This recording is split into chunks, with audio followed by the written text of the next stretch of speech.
kita berdoa. Bapa kami dalam kerajaan sorga, Bapa di dalam nama Tuhan Yesus, pagi hari ini Tuhan, kami kembali ada di hadirat-Mu Tuhan. Kami ada di rumah-Mu yang kudus, untuk bersama-sama kami memuji dan menyembah akan Engkau ya Bapa. Dan pagi hari ini Tuhan, kami siap belajar dari kebenaran firman-Mu. Kami percaya bahwa hidup kami akan dituntun oleh firman-Mu. Ketika kehidupan kami berjalan sesuai dengan apa yang Tuhan mau lewat firman-Mu, maka kami akan memperoleh berkat-berkat Tuhan dalam sepanjang kehidupan kami. Tuhan mampukan akan kami, supaya kami hidup sesuai dengan kebenaran-Mu. Tuhan menolong kami, supaya kehidupan kami berpadanan dengan kebenaran firman-Mu. Hamba-Mu yang akan menyampaikan, hamba menyadari bahwa hamba terbatas sebagai manusia, tapi hamba percaya bahwa Tuhan akan memberikan kepada hamba hikmat untuk dapat menyampaikan isi hati Tuhan kepada jemaat-Mu pada pagi hari ini.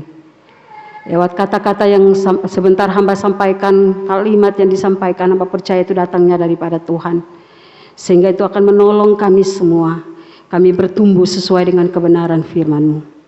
Saat ini Tuhan, hamba menyerahkan jam pemberitaan firman Tuhan ke dalam tangan kuasa-Mu. Segala pikiran-pikiran yang sia-sia, segala pikiran-pikiran yang tidak berkenan kepada Tuhan, bahkan kuasa-kuasa kegelapan, hamba tolak dan hamba patahkan di dalam nama Tuhan Yesus. Dan percaya bahwa saat ini Tuhan, ketika firman Tuhan disampaikan, kami semua akan diberkati. Terima kasih Tuhan, berikan kepada kami hati daging, hati sebagai seorang hamba, untuk siap ditegur oleh firman Tuhan, untuk siap dibentuk oleh firman Tuhan pada pagi hari ini. Di dalam nama Tuhan Yesus, firman Allah yang hidup itu, kami berdoa kepada Bapa di sorga. Haleluya, haleluya, amin. Shalom. Bapak Ibu jemaat yang saya kasihi di dalam Tuhan Yesus Kristus, pagi hari ini bersama-sama kita akan membuka firman Tuhan. Kita membuka firman Tuhan yang terambil di dalam kitab Amsal. Amsal pasal 3, ayatnya yang pertama sampai ayatnya yang ke-10. Sekali lagi kita buka firman Tuhan di dalam kitab Amsal. Amsal pasalnya yang ketiga, ayatnya yang pertama sampai ayatnya yang ke-10. Jika Bapak Mama, saudara-saudara sudah mendapatkannya, kita akan membacakannya bersama-sama. Saya membacakan ayatnya yang ganjil, Bapak Mama boleh membacakan ayatnya yang genap, kita baca silih berganti. Demikian firman Tuhan. Hai anakku, janganlah engkau melupakan ajaranku, dan biarlah hatimu memelihara perintahku.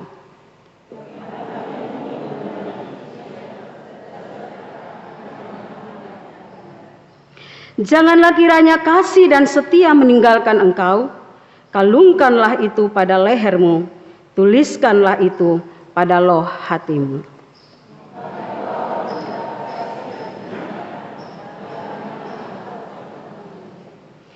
Percayalah kepada Tuhan dengan segenap hatimu, dan janganlah bersandar kepada pengertianmu sendiri.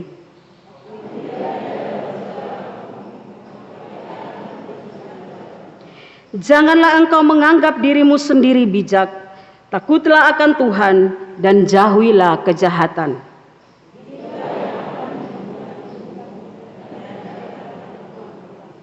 Muliakanlah Tuhan dengan hartamu dan dengan hasil pertama dari segala penghasilanmu. Ayat 10 kita baca bersama-sama.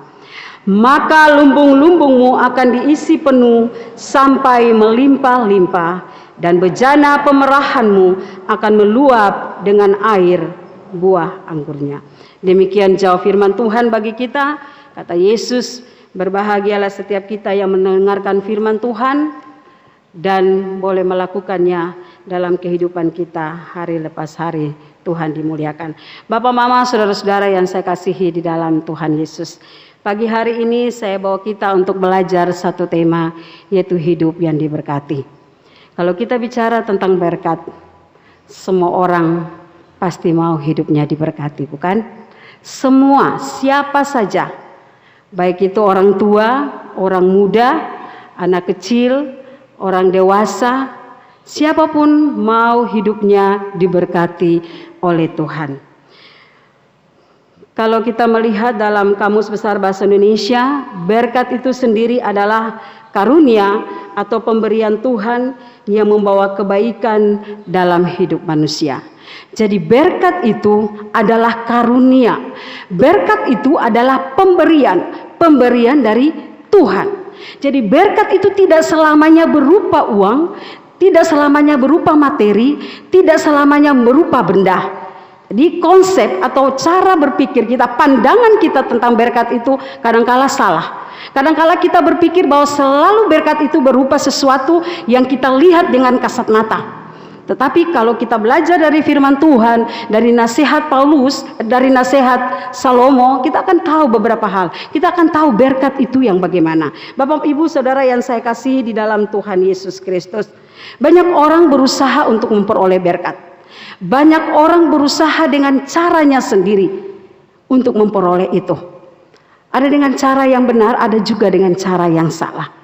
Ya, banyak kita boleh melihat orang boleh melakukan penipuan, orang boleh melakukan korupsi, orang boleh mencuri, dan masih banyak hal-hal yang tidak berkenan kepada Tuhan yang dilakukan oleh orang-orang yang dalam tanda petik mereka berusaha untuk mendapatkan hal tersebut. Tetapi apa yang kita mau pelajari pada pagi hari ini yang menjadi nasihat Salomo bagi kita supaya kita untuk hidup ini memperoleh berkat, apa yang harus kita lakukan? Apa yang harus kita buat supaya hidup kita diberkati oleh Tuhan? Firman Tuhan yang sudah kita baca bersama-sama di dalam bagian firman Tuhan ini panjang, tetapi saya ambil dalam ayat 1 sampai ayat 10 yang akan kita pelajari bersama-sama pada pagi hari ini. Hal yang pertama, supaya hidup kita diberkati oleh Tuhan, maka yang pertama yang harus kita lakukan adalah mentaati Tuhan. Mentaati Tuhan di dalam firman Tuhan. Di dalam firman-Nya, di situ dikatakan jelas dalam ayatnya yang pertama, ayatnya yang ketiga di situ menjelaskan bahwa ketika kita hidup, kita mentaati Tuhan, kita melakukan firman Tuhan, kita hidup berkenan kepada Tuhan, melakukan kehendak Tuhan, maka hidup kita diberkati oleh Tuhan. Kita menjauhkan diri kita dari kejahatan. Kita hidup di dalam kekudusan Allah, maka berkat itu akan kita terima. Berkat apa saja yang akan kita terima di dalam kehidupan kita, yang Allah janjikan bagi kita, asalkan kita hidup berkenan kepada Tuhan, melakukan firman Tuhan. Banyak kali kita mendengarkan firman Tuhan, tapi itu berhenti dengan sebatas kita mendengarkan firman Tuhan, dan kita tidak melakukannya, mempraktikannya di dalam kehidupan kita hari lepas hari. Itulah sebabnya kehidupan kekristenan kita gagal. Kehidupan kita masih hidup dan kita masih berkanjang di dalam dosa kita, dalam kelemahan, keterbatasan kita sebagai manusia. Dan kita selalu berkata bahwa saya kan manusia, saya tidak sempurna. Itu yang menjadi alasan kita, selalu menjadi alasan kita bahwa kita tidak sempurna. Tapi prinsip firman Tuhan bahwa kita harus sempurna sama seperti Yesus. Dan ini standar kekristenan kita, bahwa kita harus mengejar kekudusan, karena kuduslah kamu sebab aku kudus.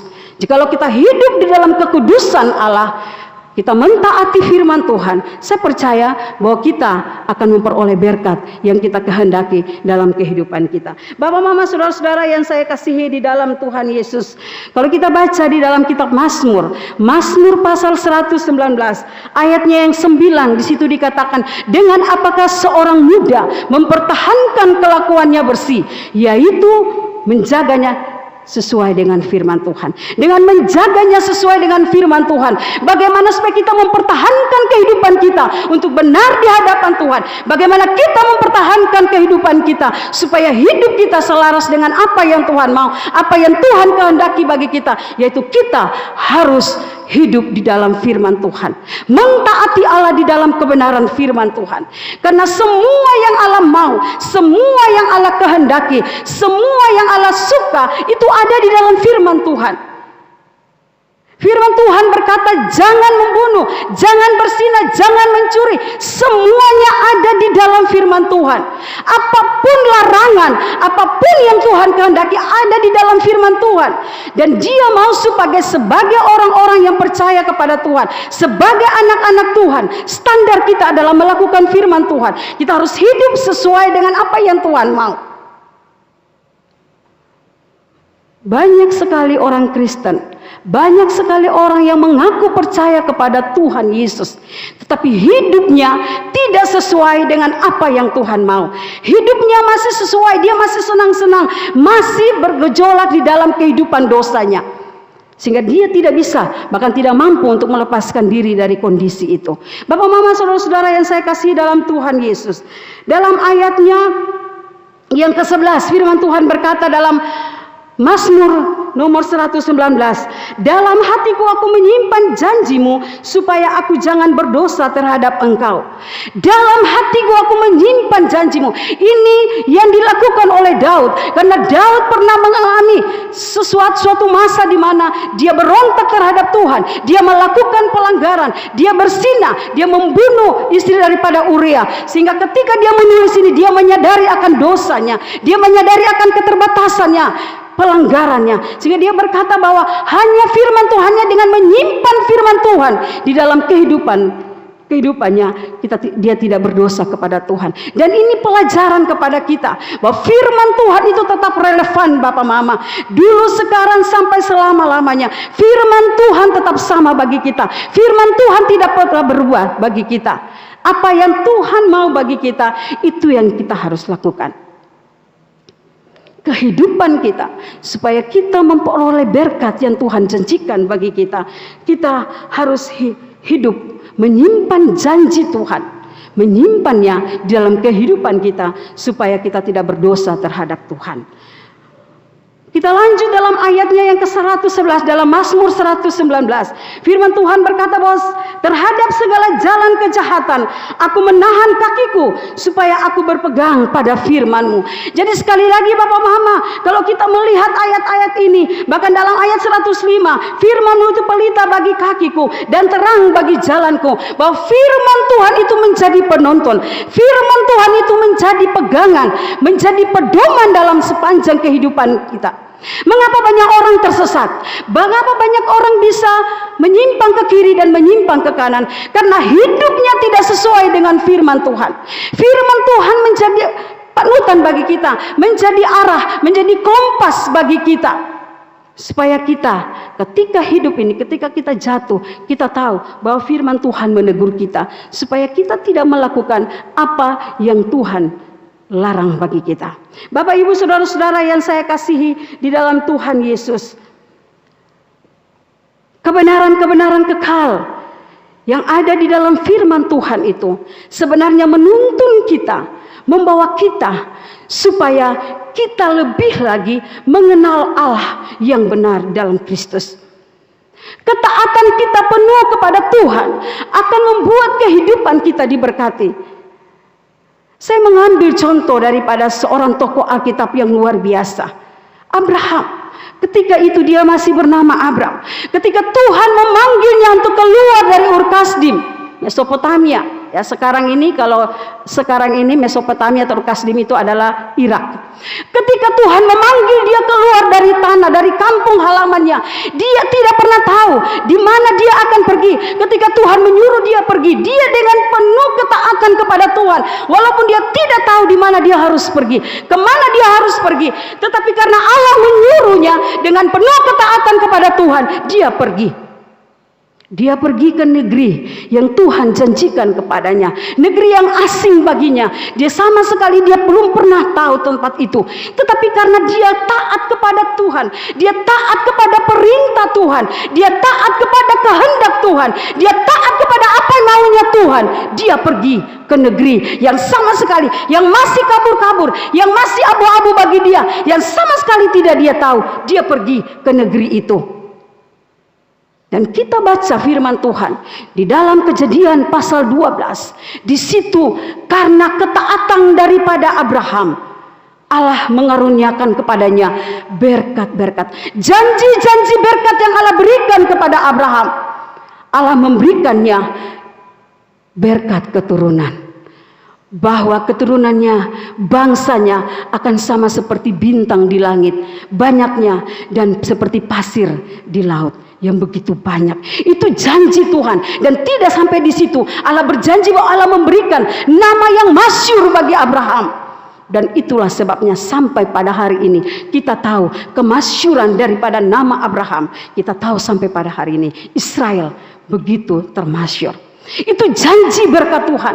Dan tidak terlepas ada janji-janji berkat yang lain yang Allah berikan kepada Abraham karena ketaatannya kepada Tuhan, ketaatan kepada firman Tuhan. Kalau kita lihat sama seperti Daniel, ketika Tuhan bilang kepada jangan menyembah kepada patung atau jangan makan makanan yang sudah dipersembahkan kepada raja. Karena ketaatannya, kita baca Daniel pasal 1 ayat 8 di situ. Daniel berketetapan untuk tidak menajiskan dirinya. Ini satu komitmen Daniel supaya dia taat, dia patuh kepada perintah Tuhan. Dan apa yang terjadi? Dari kepatuhan Daniel itu, dari ketaatan Daniel, Daniel diberkati oleh Tuhan. Walaupun orang makan daging, tapi Daniel dan teman-temannya makan sayur, dia diberkati. Kesehatan, kekuatan Tuhan pulih. Bapak Ibu saudara-saudara yang saya kasihi di dalam Tuhan Yesus, memang menjadi orang Kristen itu susah-susah gampang. Gampangnya adalah ketika kita mengaku percaya bahwa Yesus adalah Tuhan dan Juru Selamat secara pribadi dan kita diselamatkan.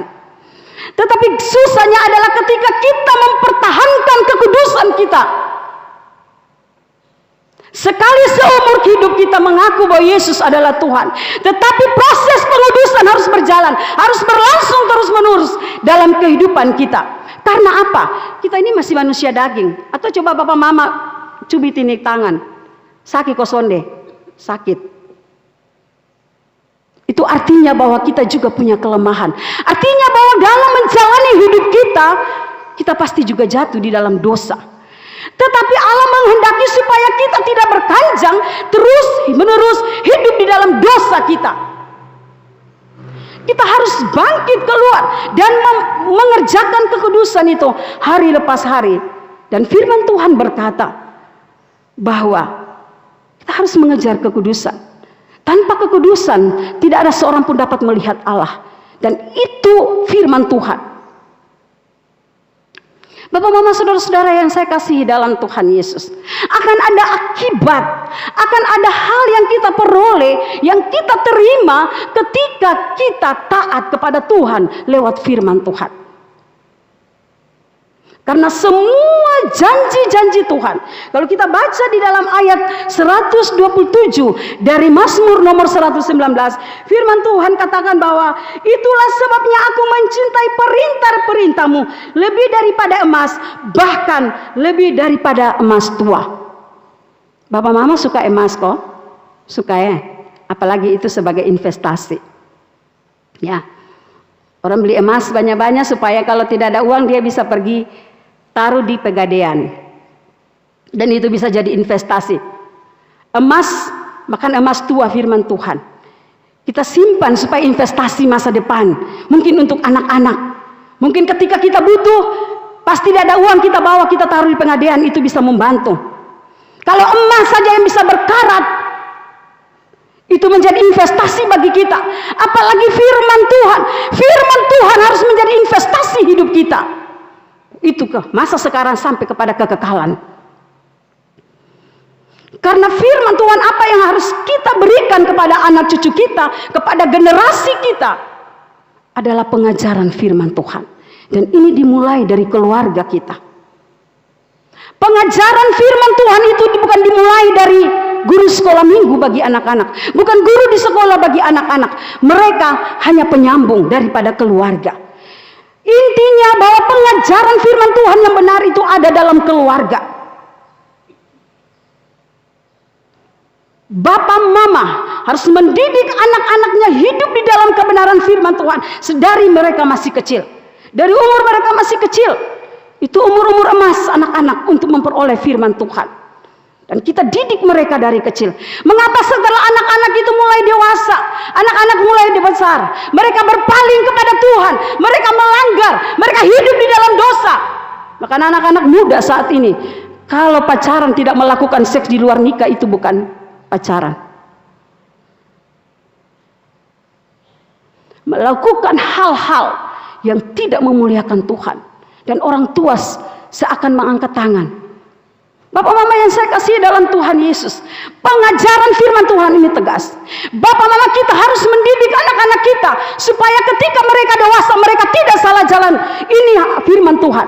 Jangan kita menyalahkan orang lain atas kejahatan anak kita. Kita menyalahkan orang lain atas kejatuhan anak-anak kita. Itu tanggung jawab kita sebagai orang tua. Kita hidup benar di hadapan Tuhan, mentaati firman Tuhan, melakukan firman Tuhan. Karena firman Tuhan itu menjadi penuntun dalam hidup kita.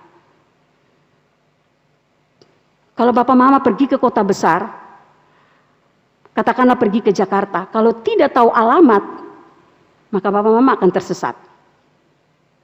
Sekarang sudah ada MRT. Kalau kita tersesat, kita bisa masuk saja. Kita cari alamat ada di situ gampang. Kita turun dan kita pergi. Sama halnya dengan firman Tuhan. Kalau hidup kita salah arah, firman Tuhan tidak menjadi penuntun kita, maka kita akan jatuh bangun dalam hidup kita. Lalu kita mulai berkata seperti ini, saya kan manusia, tidak apa-apa. Kan saya masih manusia yang lemah. Benar Bapak Mama. Tetapi apa gunanya pengorbanan Yesus di kayu salib bagi Bapak dan Mama dan saudara saya?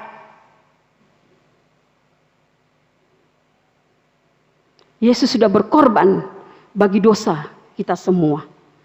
Dan itu harus mati ketika kita sudah mengakui Dia sebagai Tuhan dan Juru Selamat. Dan kita harus mengerjakan proses pengudusan dalam hidup kita hari lepas hari. Kita jangan jadi orang Kristen yang tomat. Bapak Mama tahu tomat? Tobat kumat. Ya. Hari ini tobat, besok kumat. Hari ini besok. Hari ini tobat, besok kumat. Kita jangan seperti minta maaf. Anjing kalau dia muntah, dia akan kembali kepada muntahnya. Dia makan kembali, dia punya muntah. Babi pun kalau sudah dikasih mandi, ya Bapak Mama yang memelihara babi tahu. Babi sudah dikasih mandi bersih-bersih, nanti sedikit lagi dia sepi di kubangan. Kita harus belajar supaya kita tidak masuk di dalam dosa yang sama. Yang itu dilakukan berulang-ulang kali, yang akhirnya menyakiti hati Tuhan. Dan kita mulai beralasan kiri kanan. Bapak mama saudara-saudara yang saya kasihi di dalam Tuhan Yesus. Berkat Tuhan, hidup kita akan diberkati oleh Tuhan. Ketika kita taat kepada Tuhan lewat firman Tuhan. Lalu yang kedua, apa yang kita mau pelajari dari nasihat Salomo bagi kita pada pagi hari ini. Yang kedua adalah dalam ayatnya yang kelima, 6-7 di situ. Dan saya menyimpulkan bagi kita supaya hidup kita diberkati oleh Tuhan. Maka yang kedua adalah kita harus menyatakan iman. Menyatakan iman kita adalah kita mengakui bahwa Tuhan mengakui Tuhan dalam semua rencana hidup kita. Kita mengakui Tuhan dalam setiap keputusan kita. Kita mengakui Tuhan dalam setiap tindakan kita. Dan hendaknya semua yang kita lakukan, bahwa kita mengakui Allah sebagai Tuhan dan kehendaknya sebagai keinginan tertinggi kita. Jadi mengakui Tuhan sebagai kehendak tertinggi kita. Apa yang menjadi kehendak tertinggi kita? Adalah kita mengakui Tuhan. Menyatakan iman kita. Kita harus setiap hari hidup di dalam hubungan yang erat dengan Tuhan. Kita harus percaya Allah dan hidup dalam pengharapan yang penuh kepada Allah. Dan menyatakan iman kita dan mempercayainya bahwa Allah adalah satu-satunya Tuhan di dalam hidup kita. Dan kita tidak meragukan Tuhan. Itu artinya bahwa kita menyatakan iman kita kepada Tuhan. Menyatakan iman juga adalah bahwa kita mempercayainya dengan segenap hati kita. Kita mengandalkannya sebagai Tuhan yang satu-satunya sebagai penolong kita. Selaku anak-anak Tuhan, kita meyakinkan bahwa Bapa Surgawi itu memelihara kehidupan kita. Dalam Matius pasal 10 ayat 31 dijelaskan di situ. Dia membimbing kita dengan benar. Dia memberikan kita kepada kasih karunia dan menggenapi janji-janjinya pada masa-masa yang sulit, bahkan yang kelam dalam kehidupan kita. Bapak Mama, kita boleh melihatnya dalam Mazmur 37 ayat 5, firman Tuhan berkata, serahkanlah hidupmu kepada Tuhan dan percayalah kepadanya, ia akan bertindak. Dan kita harus yakin bahwa dia akan bertindak menolong kehidupan kita. Itu kita mengaku, menyatakan iman kita, menyatakan bahwa kita percaya, menyatakan bahwa kita tidak meragukan dia, menyatakan bahwa dia satu-satunya Tuhan yang berdaulat di dalam kehidupan kita. Bapak Mama yang saya kasih dalam Tuhan, menyatakan iman juga adalah kita tidak bersandar kepada pengertian kita sendiri. Karena apa? Pengertian kita terbatas, Bapak Mama. Pengertian kita sebagai manusia itu terbatas. Di dalam Efesus pasal 4 ayat 18 di sana menjelaskan bahwa pengertian kita sebagai manusia itu jauh, kita terbatas. Dan kita jangan sekali-kali bersandar kepada pengertian kita sendiri. Orang yang bersandar kepada pengertiannya sendiri, orang yang malu mengakui Tuhan, itu adalah orang yang sombong, orang yang angkuh, yang menganggap dirinya hebat, menganggap dirinya bisa segala-galanya. Dia tidak membutuhkan orang lain, bahkan dia tidak membutuhkan Tuhan di dalam hidup. Itu orang yang bersandar kepada pengertiannya sendiri. Saya membawa kita untuk melihat bagaimana kehidupan Daniel. Daniel seorang yang sungguh luar biasa. Kenapa saya katakan demikian? Kita tahu bahwa Daniel itu, Alkitab mencatat bahwa dia punya kepandaian, dia kehebat, dia pintar, seorang Ibrani yang hebat bersama dengan teman-temannya. Yang Tuhan bawa dia ada di pembuangan di Babel. Di sana dia jadi berkat bagi Nebukadnezar, raja-raja. Karena masa pemerintahan dia ada dalam pemerintahan raja yang berbeda-beda. Karena apa? Selain dia punya integritas, dia juga punya kepandaian. Tetapi apa yang terjadi, Bapak Mama? Ketika Raja Nebukadnezar bermimpi. Kalau Bapak Mama baca dalam Daniel pasal 2 dijelaskan di situ.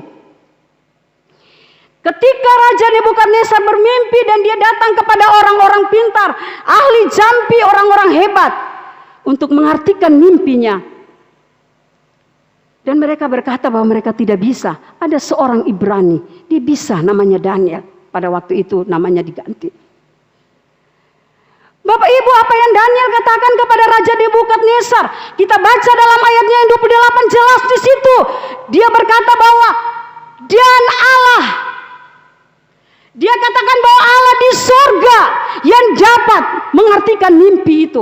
Padahal dia bisa saja bilang beta hebat, beta bisa mengartikan mimpi. Tetapi kita mau belajar dari Daniel. Dia walaupun seorang yang pintar, dia mengakui keberadaan Tuhan. Dia mengakui bahwa Tuhan yang hebat, bukan dia. Dia menyatakan imannya bahwa bukan dia yang hebat, tapi Allah di surga yang bisa mengartikan mimpi itu. Ini satu pengakuan yang luar biasa dari seorang anak Tuhan yang hidup di tengah-tengah orang yang tidak percaya kepada Tuhan, di tengah-tengah pemimpin yang tidak percaya kepada Tuhan. Dia mengaku bahwa hanya Allah, dia mengaku hanya Tuhan yang hebat, bukan orang lain, bukan dia yang sebenarnya Tuhan memberikan kepadanya kemampuan untuk bisa mengartikan mimpi itu. Dan apa yang terjadi, Bapak Mama?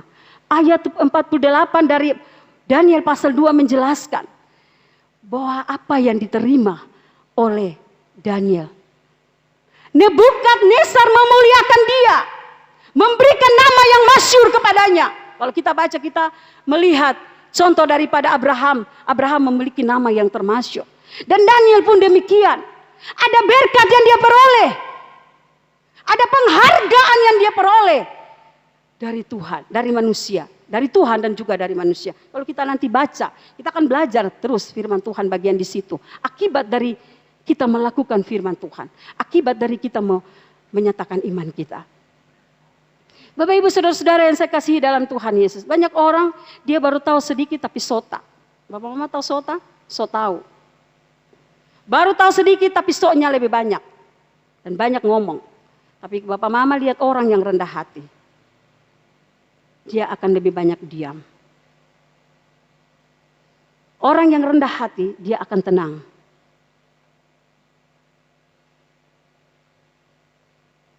Menyatakan iman sebagai seorang yang percaya kepada Tuhan. Kita memperoleh berkat, janji-janji Tuhan di dalam hidup kita. Bapak, Mama, saudara-saudara yang saya kasih di dalam Tuhan Yesus Kristus. Firman Tuhan atas pembimbing kita. Di dalam Yeremia pasal 17 ayat 5. Firman Tuhan berkatakan, terkutuklah orang yang mengandalkan manusia. Yang mengandalkan kekuatannya sendiri. Dan yang hatinya menjauh daripada Tuhan. Firman Tuhan katakan terkutuklah orang yang mengandalkan kekuatannya sendiri. Tetapi kalau ayat 7 dikatakan bahwa diberkatilah orang yang mengandalkan Tuhan. Jadi terbalik ya. Orang yang mengandalkan kekuatannya sendiri itu terkutuk. Yang tidak membutuhkan orang lain, yang sombong, angkuh itu terkutuk. Ya. Merasa dirinya hebat. Tidak membutuhkan masukan, nasihat dari orang lain. Menganggap so, pintar dan sebagainya. Itu firman Tuhan katakan terkutuklah. Tapi orang yang mengandalkan Tuhan itu diberkati. Ini janji firman Tuhan Bapak Mama, bukan saya yang rekayasa. Ini firman Tuhan yang bilang. Bapak Mama, saudara-saudara yang saya kasih di dalam Tuhan Yesus. Ada janji-janji berkat yang Allah berikan bagi kita. Jika kita bersandar penuh kepada Tuhan. Dan bukan kepada pertimbangan dan kekuatan diri kita sendiri. Lalu bagian yang ketiga. Apa yang harus kita lakukan supaya hidup kita diberkati oleh Tuhan. Yang ketiga, dalam ayatnya yang ke-9, di situ saya simpulkan bahwa supaya hidup kita diberkati oleh Tuhan, kita akan harus memuliakan Tuhan. Memuliakan Tuhan adalah mengakui kebesarannya dan menghormatinya melalui pujian dan penyembahan. Memuliakan Tuhan juga ditujukan lewat sikap hidup, kesaksian, teladan dan kehidupan kita yang berkualitas. Jadi memuliakan Tuhan itu bukan saja lewat penyembahan kita saat ini, tetapi hidup kita, kehidupan kita, teladan kita, sikap kita, itu adalah seluruh eksistensi kita di dalam memuliakan Tuhan. Dan kalau kita baca dalam ayatnya yang ke-9 ini, Salomo memberikan nasihat bagi kita tentang mempersembahkan harta kita. Mempersembahkan uang kita, mempersembahkan persembahan persepuluhan, hasil pertama dari segala penghasilan kita.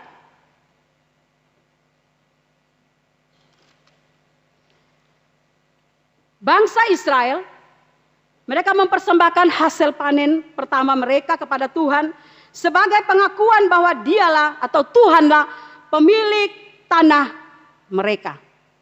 Kalau Bapak Mama bisa baca dalam Ulangan pasal 26 ayat 2 di situ. Bahkan Imamat pasal 23 ayat 10.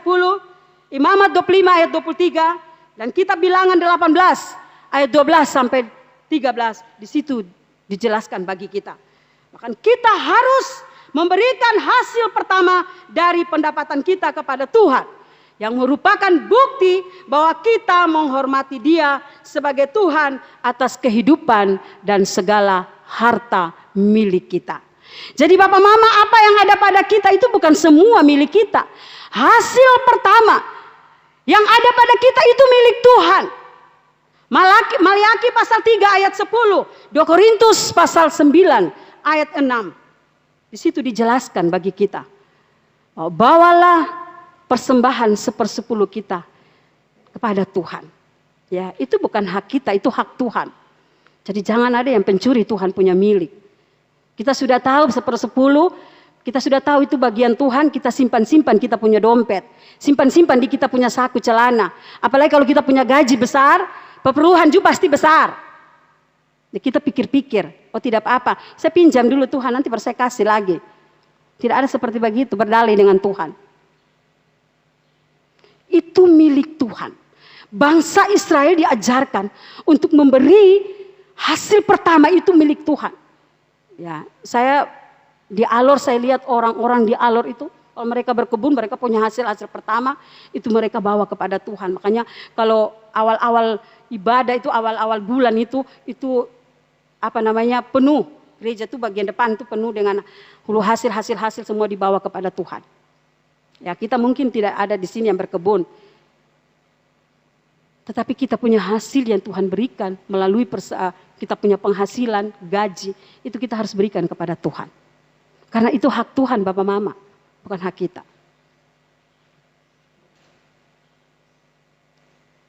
Kalau kita baca dalam 1 Samuel pasal 2 ayat 30, kita tahu bahwa anak-anak daripada Imam Eli tidak menghormati Tuhan. Mereka mengambil korban, mengambil persembahan yang bukan hak milik mereka. Dan Tuhan menubuatkan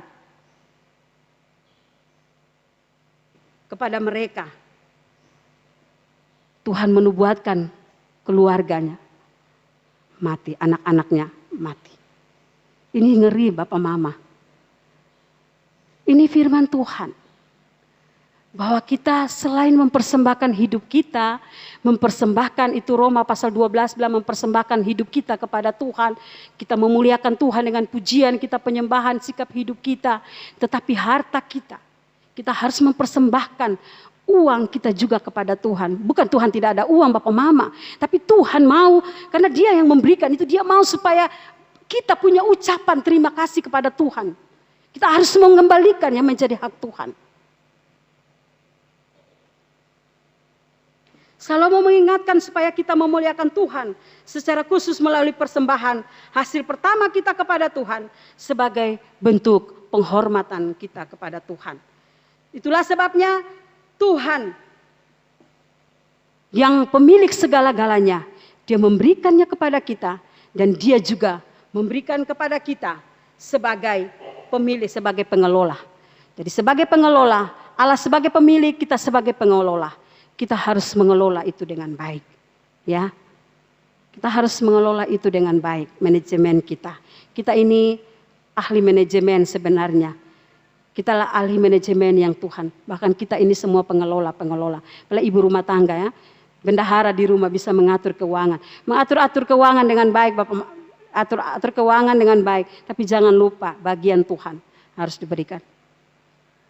Bapak, Mama, saudara-saudara yang saya kasihi di dalam Tuhan Yesus. Maka akan ada janji berkat Tuhan yang Dia berikan kepada kita. Dia mencurahkan berkat-Nya. Artinya bahwa akan ada akibat secara positif yang kita terima ketika kita melakukan 3 hal ini. Yang pertama, kita mentaati firman Tuhan. Yang kedua, ketika kita menyatakan iman kita. Dan yang ketiga, ketika kita memuliakan Tuhan dengan harta kita, maka ada akibat yang kita peroleh secara positif. Yang pertama, apa yang kita peroleh? Janji Tuhan dalam ayatnya yang kedua jelas. Bahwa Allah memberikan umur yang panjang. Itu berkat yang pertama, umur panjang. Lanjut usia. Ya, banyak yang sudah lanjut usia. Aku Allah tetap menggendong engkau sampai pada masa putih rambutmu. Oma Praden rambut putih sudah semua.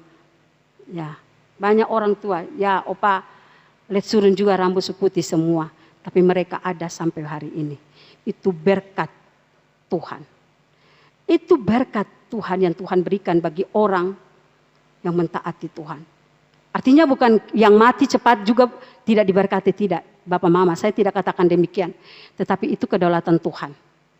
Tapi janji Tuhan ketika kita mentaati Dia, ada berkat berupa umur panjang, lanjut usia yang Tuhan berikan kepada kita. Mazmur pasal 90 ayat 10 dibilang, kalau kita kuat, kalau kita umur panjang itu 70, kalau kuat 80, lebih daripada itu kesukaran, penderitaan. Tapi ada orang tua dalam jemaat kita yang sudah melebihi umur itu. Itu artinya berkat Allah atas kehidupan mereka. Perjalanan hidup sampai kepada usia yang demikian. Karena ketaatan penuh kepada Tuhan. Menyatakan iman dan mentaat dan memuliakan Tuhan. Lalu yang kedua ada berkat apa?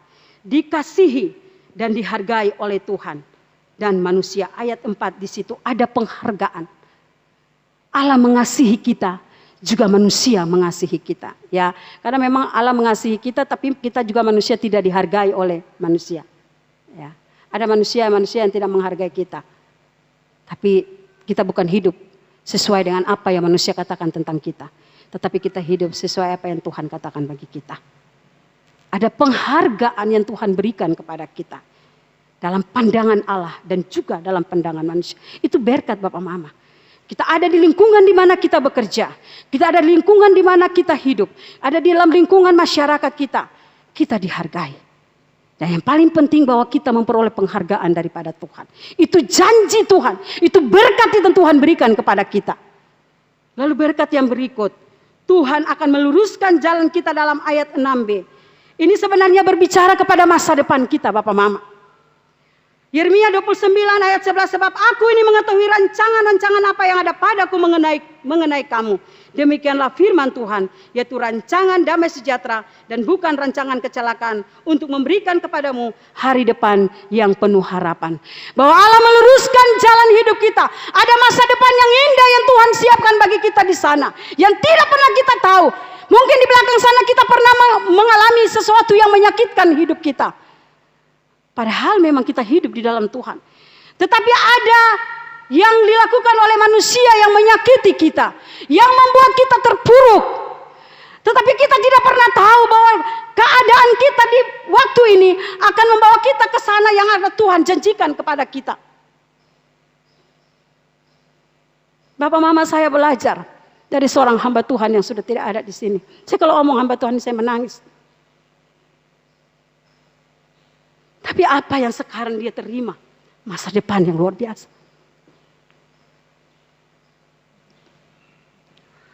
Kita tidak pernah tahu.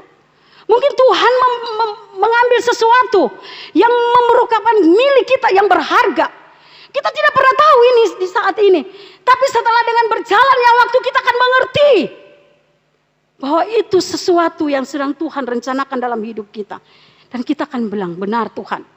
Dan Bapak Mama ini berkat sebenarnya. Tadi saya katakan bahwa berkat itu bukan saja materi, uang atau benda. Tapi sesuatu yang akan kita terima dan kita akan mengagungkan Tuhan luar biasa. Ini berkat Bapak Mama. Masa depan kita. Kita tidak pernah tahu apa yang akan terjadi di sana bagi kita. Tetapi ini janji berkat yang Tuhan berikan kepada kita. Walaupun dia pernah mengizinkan kita mengalami lembah air mata. Saya bilang orang yang hidup di dalam Tuhan tidak mengalami lembah air mata. Justru mereka yang paling setia dengan Tuhan itu lembah air mata paling banyak. Tetapi di sana ada berkat indah yang Tuhan sedang siapkan. Yang kita tidak pernah pikirkan dengan akal sehat kita. Pikiran kita sebagai manusia. Masa depan yang cerah. Dan Bapak Mama, berkat yang berikut. Dalam ayatnya yang ke-8, di situ saya simpulkan. Bahwa Tuhan akan menyembuhkan dan menyegarkan kita. Itu berbicara tentang berkat kekuatan dan kesehatan yang Tuhan limpahkan. Di masa-masa corona begini nih. Ya, kalau kita taat kita selamat, kita tidak taat kita lewat. Tapi kita mau melihat bahwa Tuhan menjaga kita. Tuhan menolong kita. Dia memelihara kita. Lalu berkat yang terakhir, apa yang Tuhan berikan kepada kita dalam ayatnya yang ke-10, dan di situ saya simpulkan lumbung-lumbung. Di situ saya menyimpulkan bahwa ada persediaan bahan makanan yang cukup, minuman makanan yang cukup bagi kita. Lumbung-lumbung kita diisi minuman kita, semua itu Tuhan siapkan. Mungkin kita tidak lebih, tapi cukup untuk kita makan, minum tiap hari. Itu cukup bagi kita. Itu berkat Bapak Mama. Ada makanan dan minum tiap hari cukup, itu berkat yang Tuhan berikan kepada kita. Kita bersyukur kepada Tuhan. Di tengah-tengah situasi kondisi pandemi ini, ada cukup makanan dan minuman yang Tuhan berikan kepada kita. Kita berdoa. Terima kasih Tuhan untuk firman Tuhan yang hamba sampaikan pada pagi hari ini. Hamba menyadari itu jauh dari kesempurnaan Tuhan. Karena hamba menyadari bahwa hamba terbatas sebagai manusia. Hamba mohon kepadamu ya Tuhan, urapi hamba, urapi kami semua. Supaya firman Tuhan ini boleh menjadi bagian dalam kehidupan kami. Kami bertumbuh sesuai dengan firman-Mu. Kami melakukannya dalam kehidupan kami hari lepas hari. Hidup kami berkenan kepada Tuhan hari lepas hari. Berkati kami semua pada pagi hari ini. Supaya hari lepas hari kami boleh dituntun oleh Tuhan lewat firman Tuhan. Terima kasih Tuhan, terpuji nama-Mu. Ini doa kami. Dalam nama Yesus kami berdoa, haleluya. Amin.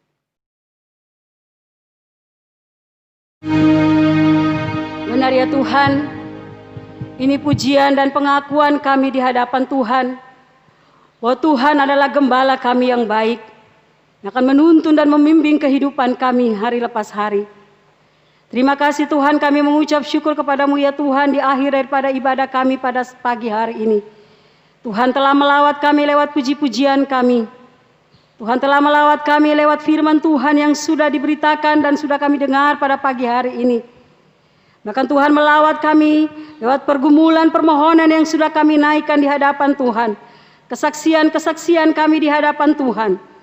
Dan kami bersyukur kepadamu ya Tuhan. Karena pagi hari ini Tuhan memberikan kami kesempatan untuk menyembah Tuhan. Terima kasih Tuhan untuk apa yang kami beri kepada Tuhan, bahkan persembahan yang sudah kami berikan juga. Kami bersyukur dan hamba berdoa kiranya Tuhan memberkati jemaat-Mu dalam setiap kehidupan mereka, dalam pekerjaan dan juga di dalam rumah tangga mereka. Berkat Tuhan berlimpah-limpah dalam hidup mereka. Terima kasih Tuhan. Jemaat Tuhan telah berdiri di hadapan hadirat Tuhan dan akan siap kembali ke dalam rumah tangga, dan siap kembali dalam segala pekerjaan kehidupan mereka hari lepas hari dalam sepekan ini. Hamba memohon kepadamu ya Tuhan, jemaat yang dikasihi oleh Tuhan Yesus, pulanglah dan terimalah berkat yang daripada Tuhan. Kiranya berkat damai sejahtera daripada Allah yang Bapa, persekutuan dengan anak-Mu Yesus Kristus Tuhan dan Juru Selamat kami yang hidup, dalam tuntunan, pimpinan dan pertolongan daripada Allah Roh Kudus, tinggal menyertai kami semua, mulai hari ini, terus kekal sampai selama-lamanya, sampai Tuhan Yesus datang kembali, menjemput kami saleh-salehnya, surga dan bumi.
Kita selesai dan kita masuk di dalam saat teduh.